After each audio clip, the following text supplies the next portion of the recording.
नमस्ते दोस्तों, जोहार। आप सभी का अभिषेक चक्रवर्ती यूट्यूब चैनल में हार्दिक स्वागत है। दोस्तों, आज हम लोग इस वीडियो के माध्यम से क्लास 12 के पॉलिटिकल साइंस यानी राजनीति विज्ञान के टॉप 40 एमसीक्यू टाइप क्वेश्चंस देखने वाले हैं, जो बहुत ही ज्यादा इंपॉर्टेंट है। दोस्तों, वीडियो का अंत तक बने रहिए। दोस्तों, आप लोगों का सारा डाउट्स क्लियर हो जाएगा और आसानी से सारे क्वेश्चंस याद भी हो जाएंगे। ठीक है, अगर आप लोग चैनल पर नए आए हैं तो प्लीज चैनल को सब्सक्राइब कर लीजिएगा ताकि आगे की वीडियोस की नोटिफिकेशन सबसे पहले आपको मिल पाए। तो चलिए दोस्तों, बिना देरी के वीडियो को शुरू करते हैं।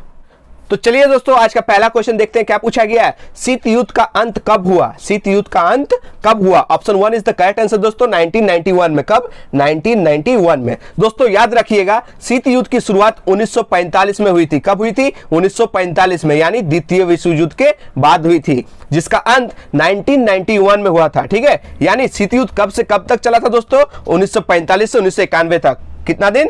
1945 से 1991 तक चला था। 1945 में शुरू हुई थी और 1991 में खत्म हुई थी, याद रखिएगा। ठीक है, चलिए आज का दूसरा क्वेश्चन देखते हैं क्या पूछा गया है। द्वितीय विश्व युद्ध कब से कब तक हुआ? द्वितीय विश्व युद्ध यानी सेकंड वर्ल्ड वॉर कब से कब तक चला दोस्तों? Option 2 is the correct answer, 1939 से 1945 तक। कितना? 1939 से 1945 तक। ठीक है, और पहला विश्व युद्ध का बात करें, फर्स्ट वर्ल्ड वॉर का, तो 1914 से 1918 तक। कितना? 1914 टू 1918, याद रखिएगा। ठीक है, चलिए आज का तीसरा क्वेश्चन देखते हैं क्या पूछा गया है। निम्न में से किस देश द्वारा नाटो का नेतृत्व किया गया? निम्न में से किस देश द्वारा नाटो का नेतृत्व किया गया? Option 1 is the correct answer दोस्तों, यूएसए।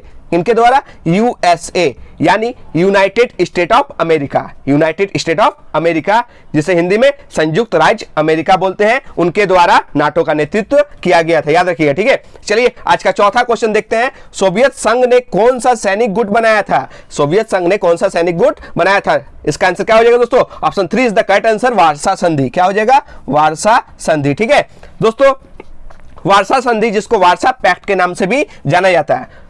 सोवियत संघ वार्सा संधि की स्थापना 1955 में। कब? 1955 में की थी, जबकि संयुक्त राज्य अमेरिका ने नाटो की स्थापना 1949 में की थी। ठीक है, वार्सा संधि और नाटो, वार्सा संधि और नाटो दोनों ही सैनिक गुट का नाम है दोस्तों। एक का नेतृत्व सोवियत संघ ने किया था और एक का नेतृत्व संयुक्त राज्य अमेरिका ने किया था। ठीक है, चलिए दोस्तों क्वेश्चन नंबर 5 की ओर बढ़ते। क्या पूछा गया? गुट निरपेक्षता की नींव रखने में किस भारतीय नेता का प्रमुख योगदान था?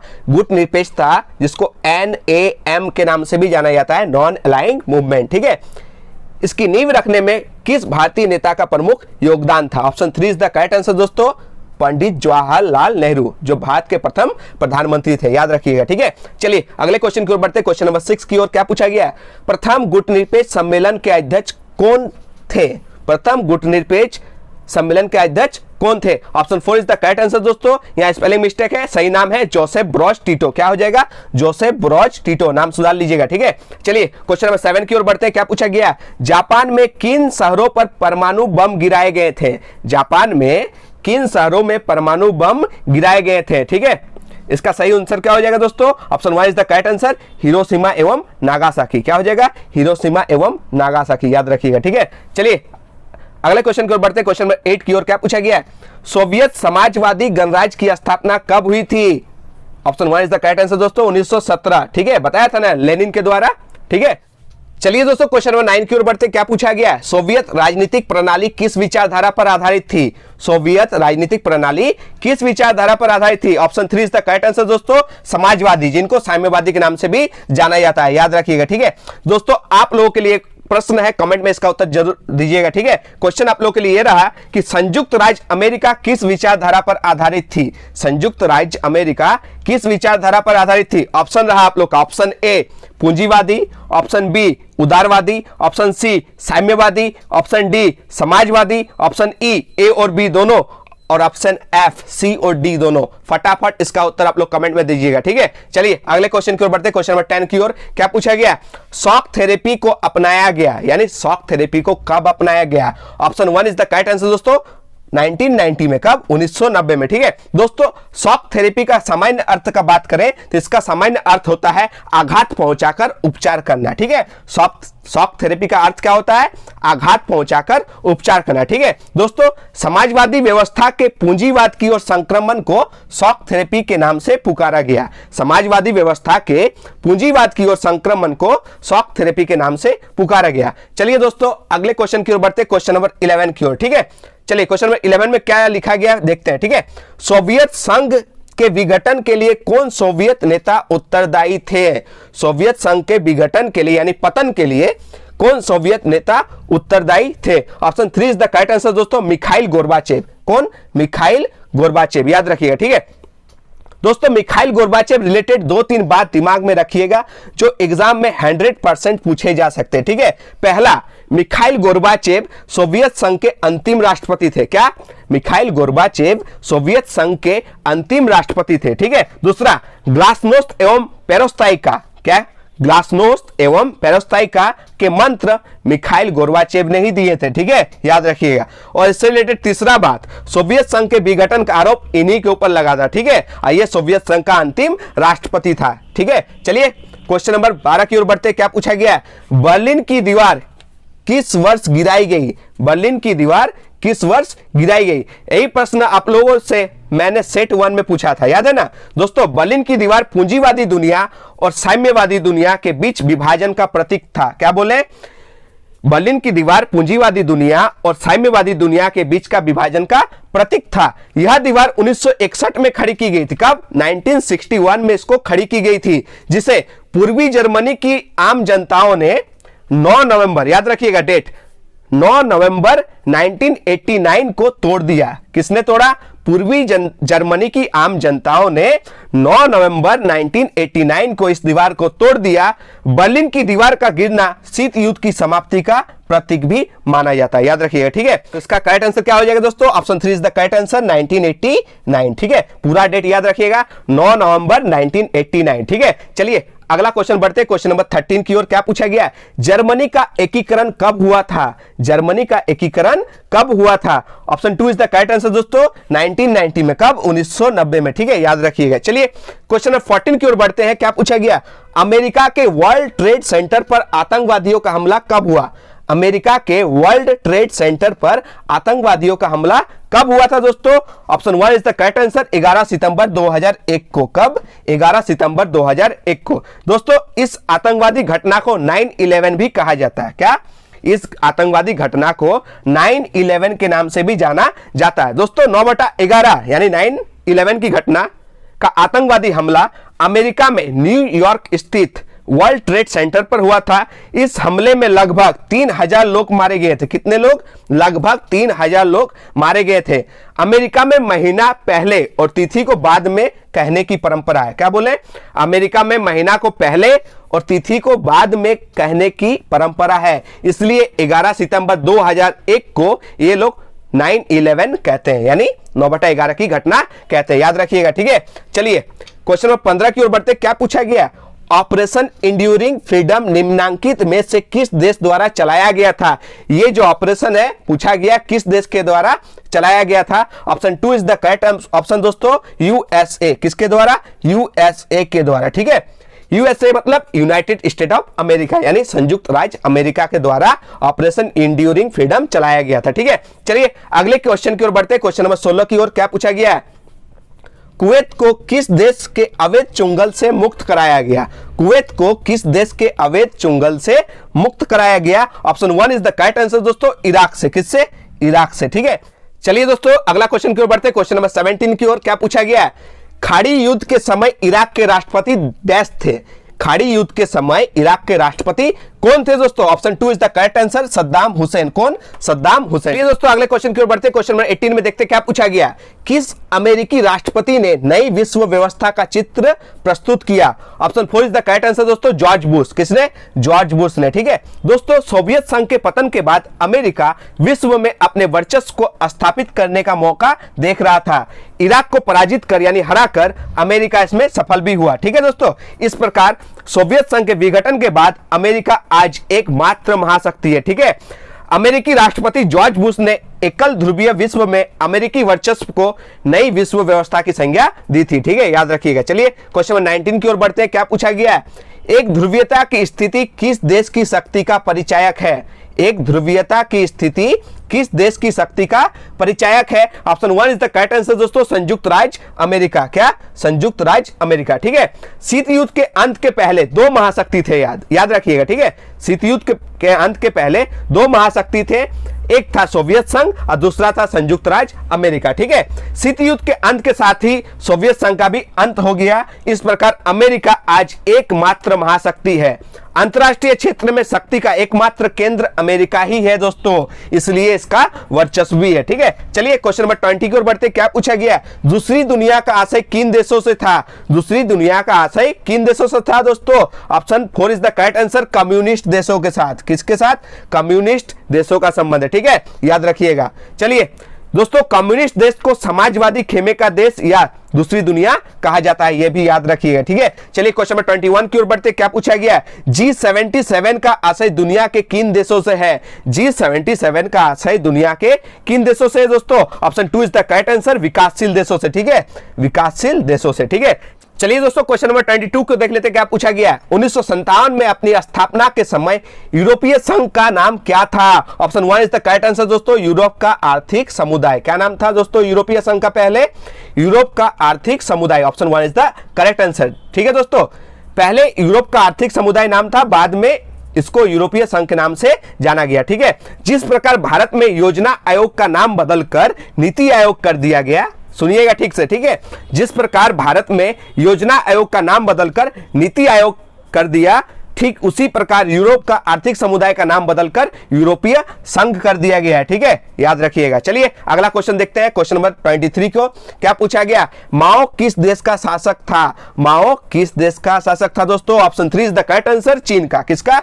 चीन का शासक था माओ। ठीक है, चलिए क्वेश्चन नंबर 24 की ओर बढ़ते। क्या पूछा गया?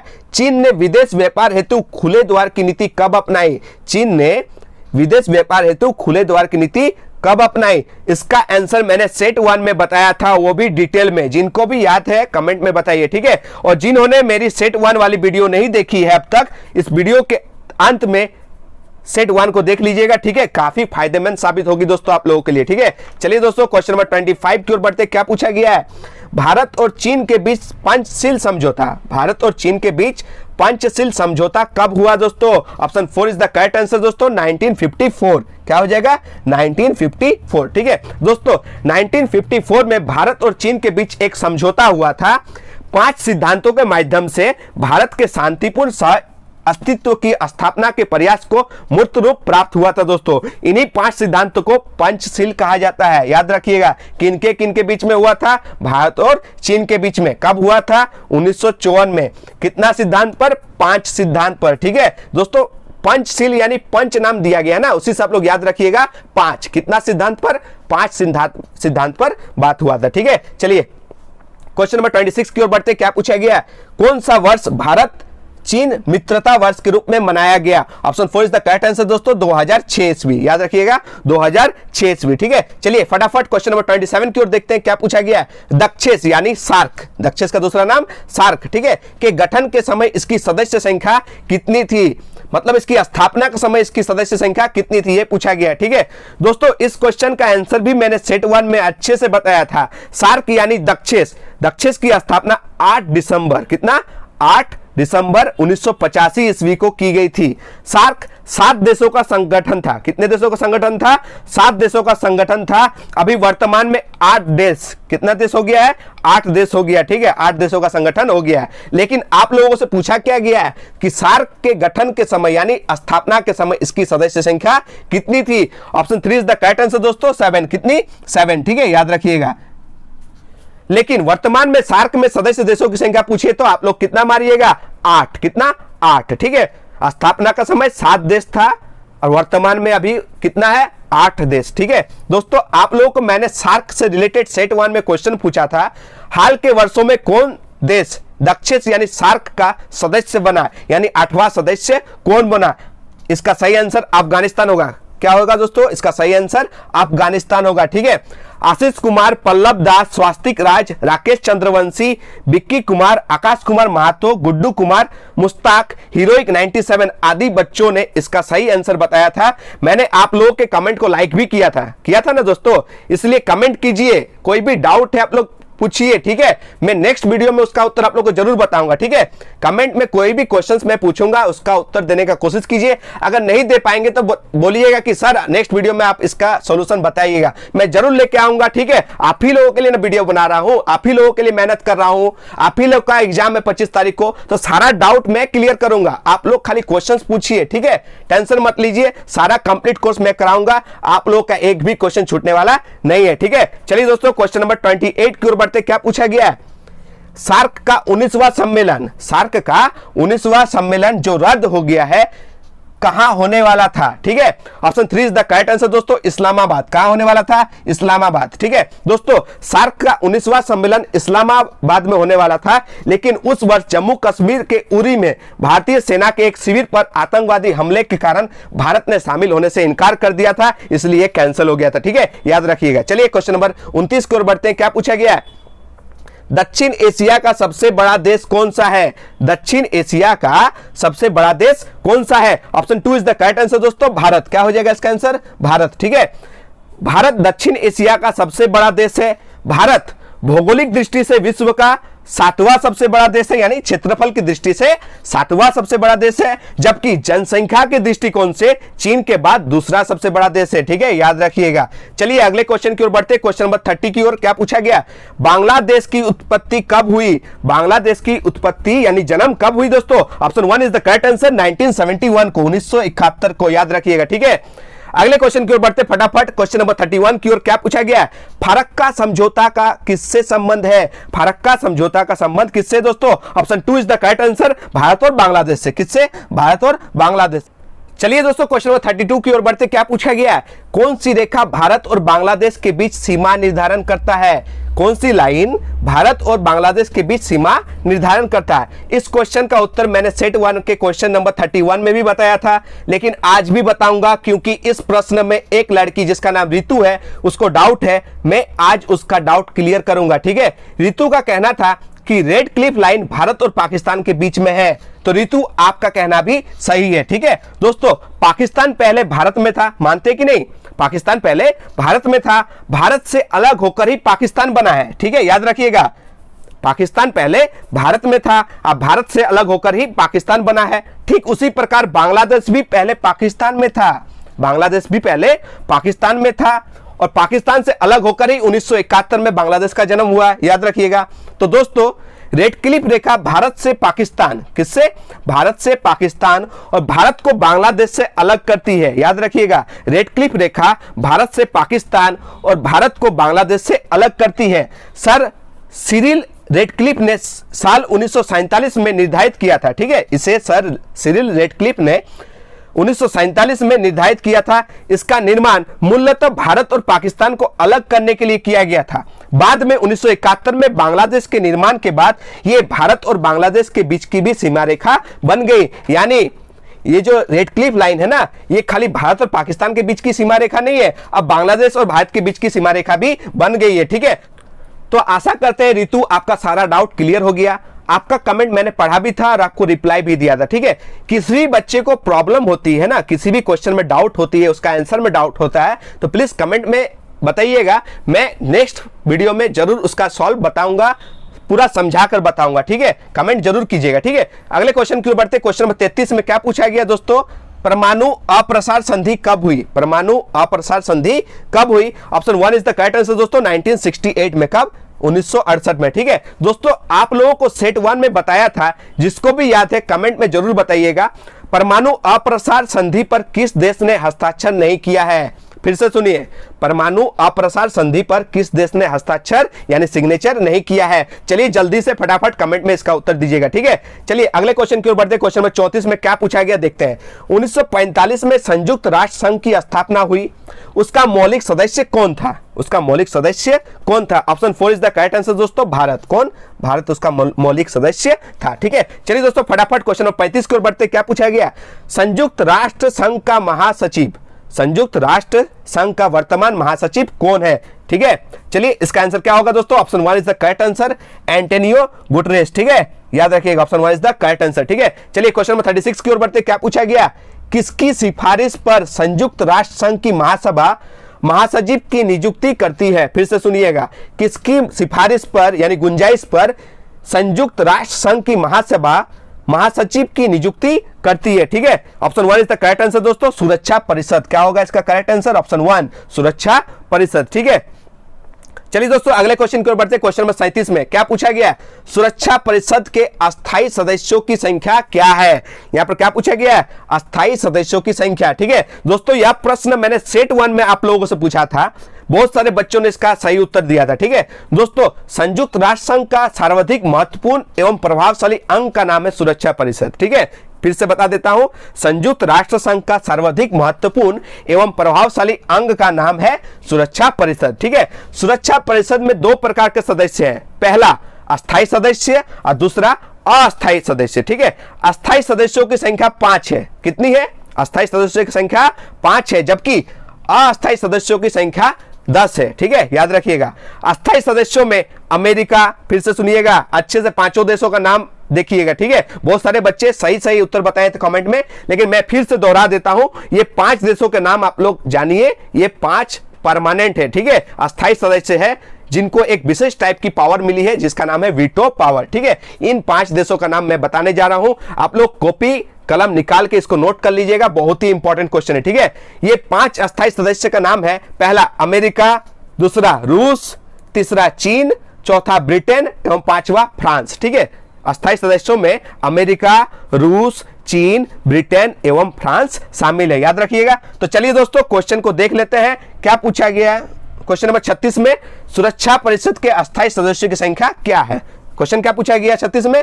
सुरक्षा परिषद के अस्थायी सदस्यों की संख्या क्या है? अभी बताया ना मैंने, 5। कितनी है? 5, जबकि अस्थायी सदस्यों की संख्या 10 है। ठीक है, सेट 1 में अस्थायी पूछा गया था, सेट 2 में अस्थायी, दोनों का दोनों इंपॉर्टेंट क्वेश्चन है, आप लोग दिमाग में रखिएगा। ठीक है, चलिए दोस्तों अगले क्वेश्चन की ओर बढ़ते हैं। क्वेश्चन नंबर 38 में क्या पूछा गया? एमनेस्टी इंटरनेशनल का मुख्यालय कहां है? फिर से सुनिएगा, एमनेस्टी इंटरनेशनल का मुख्यालय कहां है? Option 3 is the correct answer दोस्तों, लंदन में। कहां? लंदन में, याद कर लीजिएगा। ठीक है, चलिए क्वेश्चन नंबर 39 की ओर बढ़ते, क्या पूछा गया? भूमंडलीकरण किस विचारधारा पर टिका है? भूमंडलीकरण किस विचारधारा पर टिका है दोस्तों? Option 4 is the correct answer, उदारवाद। क्या हो जाएगा इसका करेक्ट आंसर? उदारवाद। ठीक है, चलिए दोस्तों आज का लास्ट क्वेश्चन देखते हैं, क्या पूछा गया क्वेश्चन नंबर 40 में? भूमंडलीकरण का संबंध किससे है? Option 3 is the correct answer दोस्तों, इन दोनों से, उदारीकरण से भी और निजीकरण से भी। ठीक है, याद रखिएगा। तो दोस्तों इस तरह से हम लोगों ने सेट 1 और सेट 2 के माध्यम से टॉप 80 एमसीक्यू टाइप क्वेश्चंस कर लिए और साथ ही बहुत सारे एग्जाम रिलेटेड क्वेश्चंस भी करवा दिया दोस्तों इस वीडियो के माध्यम से। ठीक है दोस्तों, अगर यह वीडियो आप लोगों को थोड़ी सी भी हेल्पफुल लगी तो please like, share and comment करके अपना फीडबैक देना ना भूलें। और आगे की वीडियो चाहिए कि नहीं प्लीज कमेंट में बताइए, और साथ ही इस वीडियो को ज्यादा से ज्यादा दोस्तों के बीच शेयर करें। तब तक के लिए धन्यवाद। जय हिंद, वंदे मातरम।